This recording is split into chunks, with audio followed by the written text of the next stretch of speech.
Excellent. Our second speaker is Dr. Christopher Rein. Dr. Rein is the managing editor of Air University Press at Maxwell Air Force Base, Alabama. He holds an MA in history from LSU, thereby continuing our South Louisiana ties today, as well as a PhD in history from the University of Kansas. He has previously served as a naval ROTC instructor at Southern University in Baton Rouge, is an associate professor of history at the United States Air Force Academy in Colorado Springs, and as an associate professor at the Air Command and Staff College at Maxwell. He is the author of 4 peer-reviewed books, including The North African Air Campaign, the U.S. Army Air Forces from El Alamein to Salerno, published by University Press of Kansas in 2012, and Mobilizing the South, the 31st Infantry Division, Race, and World War II from the Alabama University Press, which is the subject we'll be discussing today. Dr. Rein? Thank you, Paul, for the introduction. Thank you all to everyone who came, both in person and virtually. I'm going to start a timer here just to make sure that I stay on track. I want to do this today, not necessarily just a traditional book talk, but more of a research explication of how I came to the topic and how the questions sort of evolved in the course of it. So this is the title of the book. So next slide, please. This is what the book's about. It's kind of a 2-part process. One is looking at how we mobilized manpower and resources for World War II. And on the whole, the 31st Infantry Division is a successful case study. Manpower was mobilized and effectively employed in bringing about the destruction of the Japanese Empire. However, as with everything we do in the military, every training sortie, every field exercise, every shipboard drill, there are things that we could have done better. And that's what really jumped out at me in the course of the research was the unit culture within this unit that was drawn largely from states of the Deep South, brought into the U.S. Army. And we like to think of World War II. Historians have suggested that this was the great coming together of America, where people from different backgrounds, races, creeds, ideologies started to break down some of those ties. Unfortunately, what I found in the 31st Division was that in many ways, their experiences only reinforced their views, which unfortunately had consequences in the difficult years of the civil rights struggle that followed. So that's what I learned. I'm going to do it in 3 parts. So slide. I'll talk very quickly about the questions that I initially had. I'll look at the analysis as I actually conducted the research. A lot of it was done when I was still at Fort Leavenworth. I was working as a research historian at the Combat Studies Institute. But as I wrap things up here, the Air University Library was very helpful in both the wonderful holdings that they have here on campus, but also their ability to track things down through ILL. So I'm very grateful to all of the librarians who assisted with the research. So I'll talk a little bit about what I found as I started to dig into the sources. And then finally, I want to talk about the significance or what this means for today, both for our military establishment and for our nation going forward. So next slide, please. So this project actually started for an assignment that I had at CSI on what the Army then called multi-domain battle, which has now evolved into multi-domain operations, and resulted in the publication of this book, which was basically a 1,000-mile wide, 1-inch deep survey of the U.S. Army's experiences in the Pacific theater, both in getting kicked out of the Philippines and then under MacArthur fighting their way back through the Southwest Pacific. And at the time, I was also working on a chapter for another book that had another contributor here at Air University on the environment in World War II. So my training at the University of Kansas was in both military and environmental history, and I kept wanting there to be this environmental connection in the story. And so one of the things that jumped out in the initial work was the side that was best able to master the environment was the side that generally prevailed in combat. And a lot of the units that the Army initially sent to the Southwest Pacific were from the northern tier of states. There was a National Guard division originally from Michigan and Wisconsin. There was another one from the Pacific Northwest. And then the third one was actually from New England, from Maine and Vermont. And so I thought maybe these soldiers from the Deep South, an area of the country where malaria was still endemic in the years before World War II, would somehow have adapted better to the environment in the Pacific. And unfortunately, that turned out not to be the case. By the time this division went overseas, the Army had largely solved its malaria problems in the theater through the use of synthetic anti-malarials such as Adabrin and through increased aerial spraying of pesticides such as DDT. And so the environmental factors became less of a concern, but that raised new questions such as why did this division not deploy until 1944, and why did it go directly to the Philippines, directly to New Guinea and then to the Philippines, and then return home immediately after the war, not serve on occupation duty in Japan or do any of the other things that a number of other units did. And so the answer to those questions started to emerge in the research. I will mention one environmental connection, and that's pictured on the left there. This is a vehicle on the top called the Alligator that was invented by a Floridian in response to difficulties that they had in providing relief for hurricanes in Florida. So again, there's echoes of current events in the research. And that vehicle was designed to go places that were too dry for boats, but too wet for trucks. And so it's an amphibious tractor that can swim through the water and also climb across swamps and marshland. Initially intended to help with rescuing victims of the many tropical disasters that tend to strike Florida. But it evolved into the LVT, or landing vehicle tracked in the Pacific, and then today in the modern marine inventory, the Amtrak. And so that was one sort of environmental adaptation from the Deep South that did have an impact on the Pacific War, but unfortunately that proved to be one of the few ones. What did come out, next slide, and I apologize for the images on this slide, was the persistence of neo-Confederate imagery within this unit, and how the soldiers in the unit identified with the Confederacy and used their service in the U.S. Army to promote both their ties, their historical ties, as well as their racial views. And so, unfortunately, a number of the soldiers, including the division commander who's pictured there at the top, General John G. Persons, who was a banker from Birmingham, were sons and grandsons of Confederate soldiers. Many of the units that they served in had lineages that they traced back to the Civil War. And in many cases, with the Army's tacit approval, they emphasized these ties and honored them. In the top right, there's an image of Florida's National Guard delegation at the Florida Memorial on the Chickamauga battlefield. And so if you know anything about when Confederate memorials were erected, many of them, it was during this period in the 1920s and 1930s, sort of the height of the Lost Cause. It was also, unfortunately, the height of Jim Crow discrimination, when many state National Guards used progressive era reforms to justify the disestablishment of black militia units. And this happened across the South. Units that had served since the Revolutionary period. A battle in New Orleans had free black militias from Louisiana that served.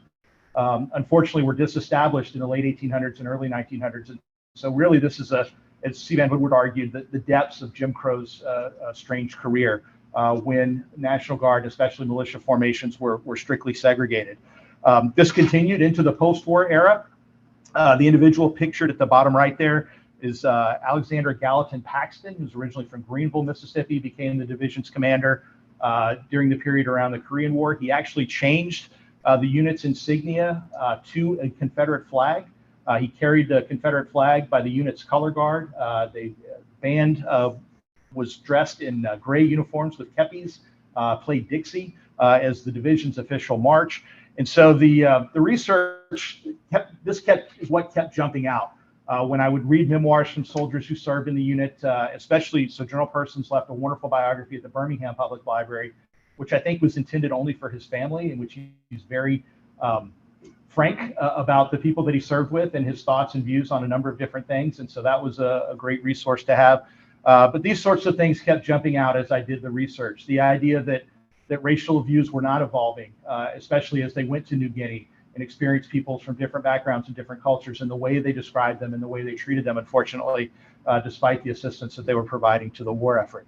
And so that's what the book became about. It was the racial legacy of this unit, which, next slide, please, actually has, I think, significant repercussions. Again, so January 6th happened as I was finishing up the writing and doing the revisions for the manuscript. And so obviously that throws kind of a stark contrast onto the research. But we did have questions then, and we do have questions now about who serves and how they serve and how reliable the forces are. Now, one of the things that turned out to be a positive is that because these units were so well disciplined, even though the private soldiers may have had very strong racial views, in the Civil Rights era, they did not act upon them. And the National Guards in Alabama and Mississippi were on the right sides of history in terms of protecting marchers, the Voting Rights March from Selma, or Freedom Riders in the efforts to integrate public transportation. And one of the National Guard commanders, Henry Graham, who was originally a pre-war guardsman from Birmingham, is the individual who orders Wallace out of the schoolhouse door in Tuscaloosa and is a key intermediary between federal officials and state authorities in terms of negotiating events in Tuscaloosa without the violence that we saw, for example, when James Meredith arrived on campus at Ole Miss.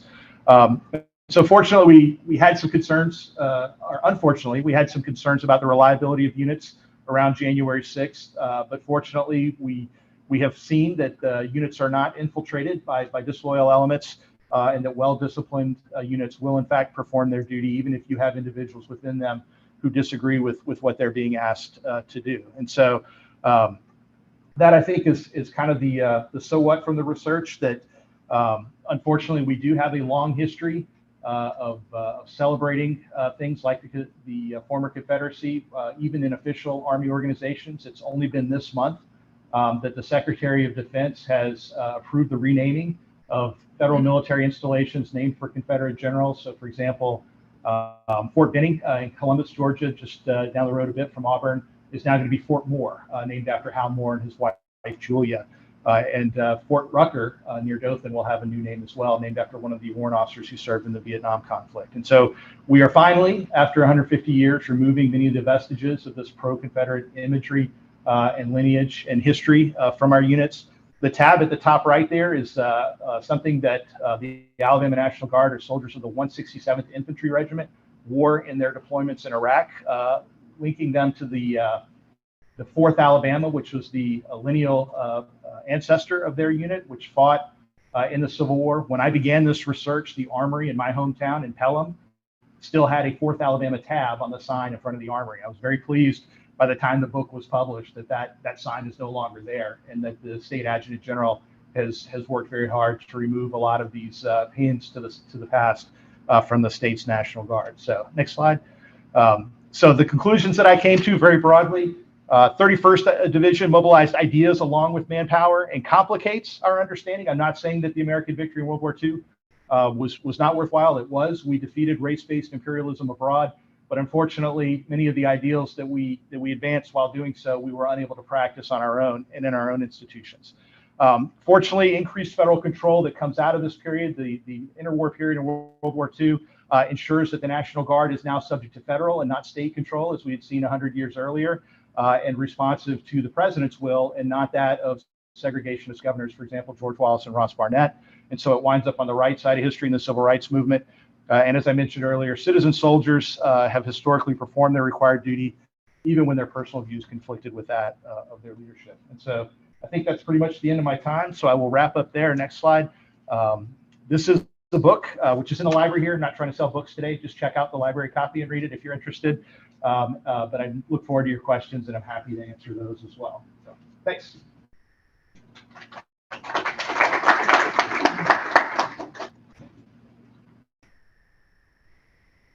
Thank you, Dr. Rein. Our final presenter today is Colonel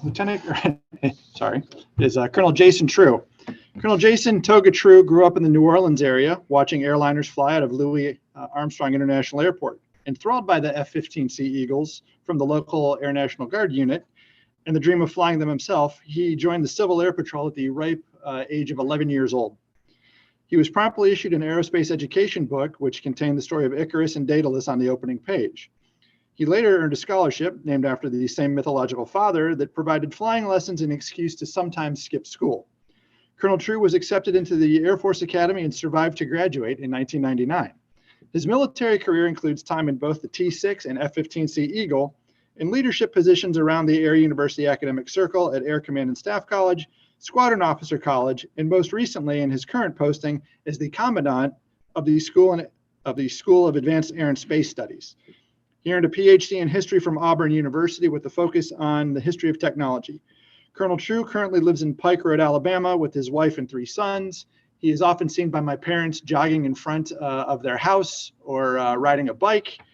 In his first book, The Icarus Solution, The Lure and Logic of Air-Mindedness, was published by Air University Press in September of this year.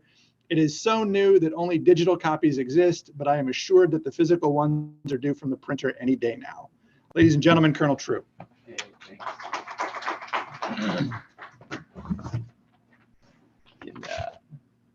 Go forward just one for me, and actually one more. There we go. Okay. So discipline is overrated. And I'm not talking about discipline as self-control or hard work. In fact, being undisciplined in the sense that I'm using it is arguably harder. It definitely complicates things, inviting skepticism from others and often a doubt within yourself. So I'm not just talking about the virtues of crossing academic disciplines, even though as a dissertation for a history PhD, the book was dangerously close to demonstrating that I could not be a disciple of the discipline. And I'm not just talking about the creative and nonlinear path of innovation, which is a major topic in the book. And I'm not just talking about the fuzzy process of research and writing, but something even more to the core of what we say we do here at Air University. But I will use that process of research and writing as the prologue for a conclusion that may surprise you or at least make you question how I ended up as the commandant of our strategy school. Slide, please. There we go. So while crafting this book, I found a lot of utility from some ancient Greek words, and logos was one of them. So even though the use of a prologue is typically reserved for fiction, that's how I open my book, and that's how I'll open today. So what happens before in this story is actually quite familiar to many students and faculty at Air University. So in 1990, the think tank Rein assessed the professionalism of U.S. Air Force officers at Air University.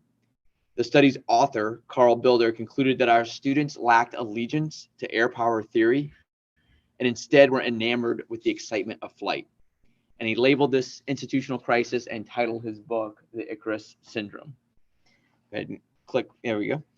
The boy who flew too close to the sun was fitting. The myth is commonly mentioned in aviation histories, and references to the story can be found throughout our service and even on base here if you click one time. There we go. Anyone recognize the statue? Yes. But neither the metaphor nor the Air Force's relationship with technology are as simple as Bilder portrayed. Slide, please. Airmen may worship at the altar of technology, as he wrote, but that doesn't necessarily mean we pathologically substitute technology for strategy. And to understand why, I applied insights from the history of technology, strategic theory, the concept of narrative intelligence, and even Greek mythology. And the result challenges the orthodox assessments of Air Force culture, revealing a dynamic tension between the political and pragmatic concerns that are represented by the father and the more inspirational, even playful tendencies represented by the son. So my ending line was no longer a syndrome to avoid. Icarus is actually a solution to embrace. Slide, please. So that's the end product, smoothed over by lots of polishing and not a small amount of help from the history department at Auburn, my mentors at Air University, and the editorial team at Air University Press. And I'm thankful for all of them. But the conclusion in the book is not where I thought I would end up. And so, like Chris, I'm going to talk a little bit more about less what the book says and more about how I got there and the implications of that. So every writing project's a journey. And when I started down this path, I was essentially plotting to arrive at the same place as Bilder. That is, I thought the history of technology perspective, which was my major field of study, would lend further support to his argument about the dangers of a technological culture. Furthermore, I used mythological metaphors initially as literary flourish, not as the principles to organize the argument. And I expected to critique storytelling as an example of fallacious logic, not highlight it as a central mode of human cognition. And from my experience as a fighter pilot, I thought that the playfulness of aviators was an excuse for rowdy, sometimes reprehensible behavior, not that play was a force that could be harnessed for innovation, for human performance, and even strategy. Slide, please. So we often approach strategy as an exercise in navigation. We know where we are, we know where we want to go, and therefore we know how to proceed. Slide, or just click for me. Yep. For example, even when we are not talking about geographical objectives and literal lines over a map, we still refer to these things as lines of effort. A research strategy often starts this way. We select a topic or at least a direction. We select sources. We start to build a framework to make sense of what we're learning. And we start to put words to paper and we build momentum towards a destination. But then unexpected things happen along the way. Right? Chris mentioned some of the things that he thought he would find and didn't. Slide, please. So despite growing up in the Air Force and in Civil Air Patrol from the time that I was 11 with this myth of Icarus as the fool, I kept finding examples of professional military aviators and organizations treating the boy as the hero of the story. It is the, and sorry for the low resolution picture, but it's the name of a Royal Air Force College anthology of poetry. It's the name of the Air Force Academy's Journal of Creative Arts. And slide, please. It's the subject of Letters Home from Airmen Off Fighting Wars. So while on this journey, of research, if you keep your mind open, if you're prepared to be surprised, you'll see some things that may alter your path or change your destination. At other times, being attuned while you find your way through the wilderness just makes you more receptive to insights and deepens your understanding. And you'll see ideas and connections you might not have been able to see when you first set out on the adventure. Slide. So sometimes those insights are trivial, right? For example, me realizing the link between Achilles and Paris. So Achilles is the paragon of strength. He is killed by essentially a precision strike on his critical vulnerability by an archer named Paris. And at the same time, I'm coming across a painting of a German bomber hoping that Paris, the city, would be a critical vulnerability with their enemies. So some of those connections are just sort of just, wow, that's just neat, right? Sometimes, however, the insights are substantial, I think. Slide, please. For example, the long bike ride, as my friend and I prepare to compete in Ironman, Florida, and we're having a conversation. I mean, what else are we going to do for 6 hours on a bike ride? And he's like, so what is it that your dissertation's about? And I was like, well, there's this thing called logos. He gets sort of a smirk on his face, and you can build the slide 3 times. I knew of this word as logic, and certainly airmen use rational and rigorous thinking to create and employ their technology. And I also knew of the word of a broader meaning, at least as it was used before Plato, about how we made sense of the world, both intellectually and emotionally. Simply put, it was a way of understanding the world through story forms. And certainly airmen tell stories about their beloved technologies. You can imagine pilots in the squadron mess, with replaying combat sorties and shooting their watch. Their hands become airplanes, right? But what I didn't know until this bike ride with my friend, who's also a pastor, was that logos has this theological meaning. It's a sacred story of divine reason. There's a lot more there, but when he said that, it made me immediately think back to Builder's line about worshiping at the altar of technology. And in that moment, sort of the scholarly innovation of the book was born. The idea of a technological logos, a certain style of logic, but also a story of how we think the world hangs together, and finally, the sacred values of an organization. Again, that's not the destination I set out for, and I would think perhaps that a disciplined strategy, at least in the way we normally think of strategy, may have blinded me to the opportunities to explore divergent paths along the way. And what I realize is true for research, I'm starting to believe is just true for strategy writ large. So maybe strategy, slide please. Maybe strategy is a useful fiction. Maybe the science of strategic planning is really just a playground for strategists to hone their sensibilities, their intuition, their ability to improvise in the face of a world that is wicked once over. So it's wicked in the sense of it's, wicked problems are complex and disorderly, and the world is wicked in the sense that it is dangerous and competitive. And this is not about abandoning the value of a plan just to simply muddle our way through. I think there's still a role for discipline, for brute force, and for rationality. And in the book, those were represented by Apollo, the god or goddess Via, and Daedalus. But I think, in the way that we, a trampoline works because there's tension, right? There's tension pulling in different directions. I still think there's a place for strategists to hold those ideas in creative tension with the other characters, the playfulness of Dionysius, the cunning intelligence of Metis, and the adventurous spirit of Icarus. So that's where I landed, both as a work and also where my mind is at these days on the art and science of strategy. And I think research became kind of an interesting way to experiment with that strategic approach. And so now yield the floor. And just before I do so, actually say thanks again to AU Press for publishing it and for all the help I got along the way. Thanks.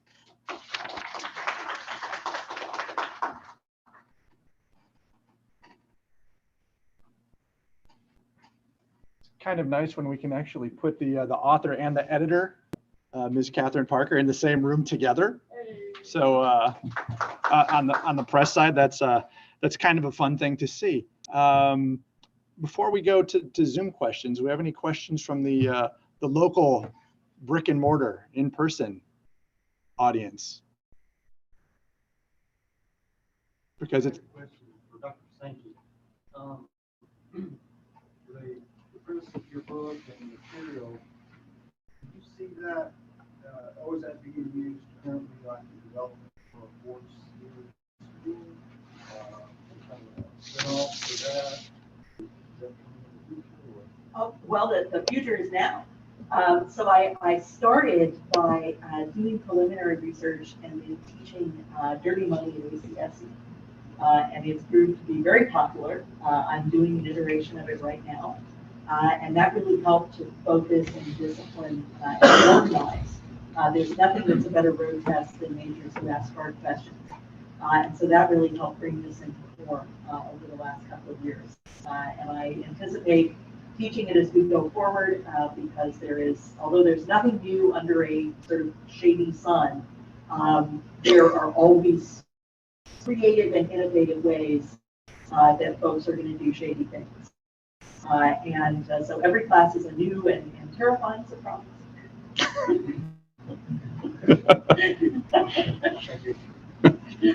accurately capturing the horror and joy of being a seminar instructor and a course designer. Dr. Rein, I had a question for you.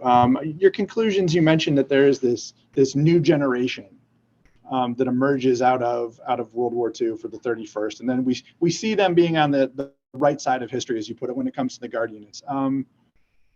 Could you go into a little bit on what factors you think went into creating these folks who are on this next generation? I mean, you present a nice story of and a nice history of, sons of the South in some cases with Confederate fathers or grandfathers, yet at some point they still managed to break out of that and, escape those intellectual boundaries. Can you talk about what you found research-wise that made this a possibility and made this happen? Sure. So there's two individuals in particular that kind of highlight that, and it actually reinforced my argument because both of them left the division fairly early after mobilization. One of the things that the Army tried to do was to nationalize these divisions and move the local folks out and then move people from all over the country in so that you didn't have things happen like, for example, the Bedford Boys, which was a unit from Virginia that suffered very heavy casualties on D-Day. And so two of these individuals, Graham, I mentioned already, moved out of the unit and served on various staffs. Another individual that mobilized with the unit was a gentleman from Mobile by the name of Joseph Langan. Langan served with the 93rd Infantry Division, which was an African-American unit, and was appalled that when he was on maneuvers in the deserts in Arizona, that his black driver, who was also from Alabama, was not allowed into cafes to take meals with them. And so Langan started taking his meals in his car with the driver as kind of a silent protest against the places that were practicing segregation out there. Langan, after the war, became not only the adjutant general from Alabama, but also the mayor of Mobile. He served several times in the city council down there. And you know the Alabama state history, you know that places like Birmingham and Montgomery and Selma had very difficult times in the civil rights era, but you very rarely hear about Mobile in terms of being a focus for the movement. And one of the reasons for that is because Langan, as mayor, worked very closely with NAACP leaders to ensure that city workers received fair wages regardless of race, and worked to try to diffuse instances that had caused massive resistance and conflict in other places. And so the key seemed to be getting out of the 31st Division, getting out of that somewhat toxic unit culture into the larger Army, being exposed to different ideas. And so that part, I think, of the interpretation of World War II still holds, but it also focuses a little bit more, maybe less savory light on the 31st itself. Sure. So it's pretty much the lived experience of those individuals who got out of the 31st, had their horizons, saw the light, if you will, and move on from that rather than steeping themselves in the continued traditions and toxicity of the organization. Correct. But would you say that it's very much an individual thing or not a systemic thing that the Army? Yeah, I mean, obviously individuals have agency. I mean, some people can choose to make the journey and others don't. I think the most discouraging thing for me was the amount of support that the Army gave. For example, in the 50s, when General Paxton was making all these changes to the Confederate flag, the Black Crest, to their credit, are complaining about this and writing to the Secretary of the Army But unfortunately, and again, there are geographic preferences and distinctions within the Army. We know it is disproportionately Southern and Western in terms of its recruitment. And so the leadership at the time was a gentleman from Arkansas, I believe it was Frank Pace, and basically just dismissed these concerns out of hand about the concerns that people had about glorifying the Confederacy within the active force and especially within the reserve at the moment. So, people can choose to make that journey. People cannot make that journey. But institutions have the ability to nudge one way or the other, and we haven't always provided the nudging that we should have. But eventually, we do see this confluence of individuals exercising that agency and the institution moving in a positive direction rather than Correct. getting stuck. The frozen middle is not always frozen. Unfortunately, it takes some time, and also unfortunately, it's not linear. It tends to walk backwards at certain points as well. But the arc, as Dr. King said, hopefully the arc of the universe bends towards justice. Okay, fantastic. Speaking of nonlinear, Colonel Trew, a question for you, since Dr. Rein introduced it, but also that you talk about it. So for folks who have been through the various curricula at Air University and at a joint planning level, joint planning is a methodical, routinized process, and there are a million different things to consider. And I think I think this is what you're getting at on the back slide, talking about Apollo and that sort of thing. As someone who is running the strategy school for the United States Air Force now, for the ASG for the Air Force, where do you see strategy and design going? Based on what we have done in the past, what we're thinking about now in this joint multi-domain environment, but also with the influences that you identify. How do we incorporate strategic play, that playfulness, that creativity, that honestly going through the curricula is sometimes hammered out in the quest for the perfect center of gravity and the construction of a tip fid that gets everybody where they're supposed to be at what's perceived to be the right time. How do we reconcile those as an institution? Not a small question. Yeah, that's another 2 books of ideas.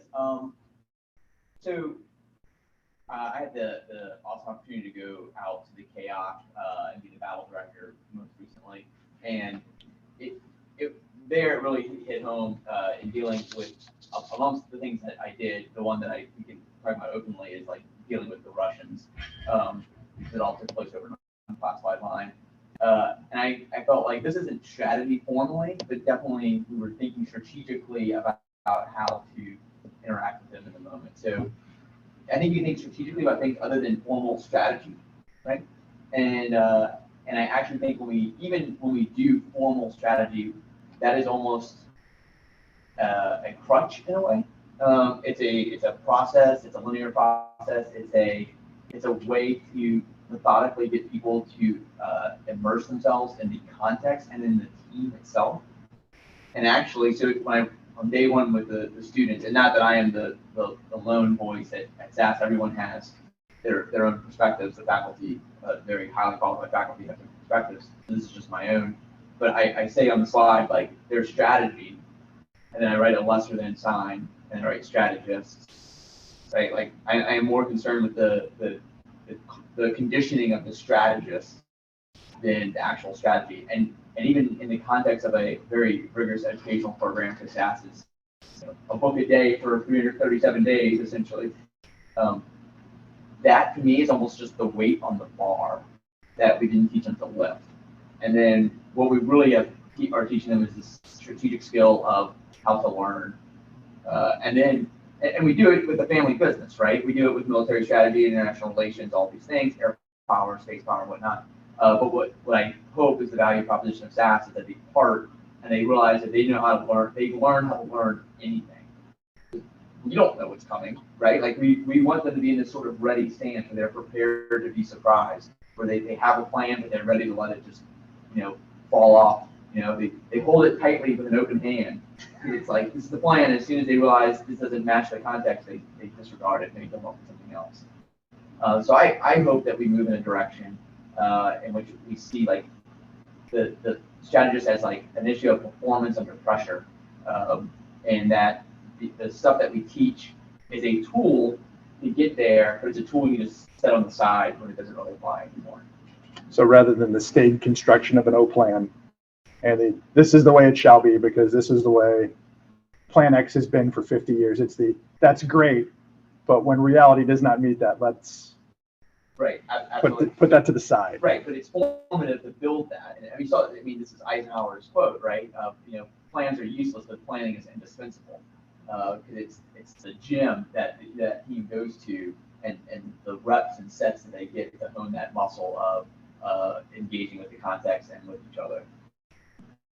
It's a refreshing new paradigm or old paradigm, depending on how you want to look at it for the 21st century and the challenges we face. There's very much analogs in the Greek world, which I get into in the book and I won't here. But yes, Everything old is new again, and then some. there you go. Yes, plans are useless, but planning is indispensable. That just popped up in the chat. So Wow, there we go. nice. Dr. Sankey, since there aren't any more questions that I saw, I've seen online, I do have one for you, and it's the.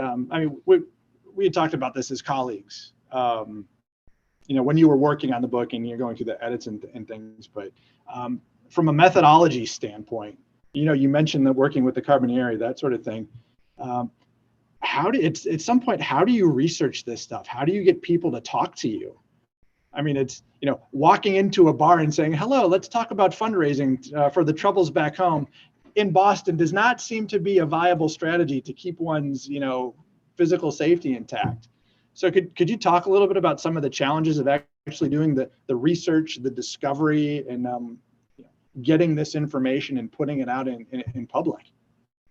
Absolutely. So this was a big learning experience for me.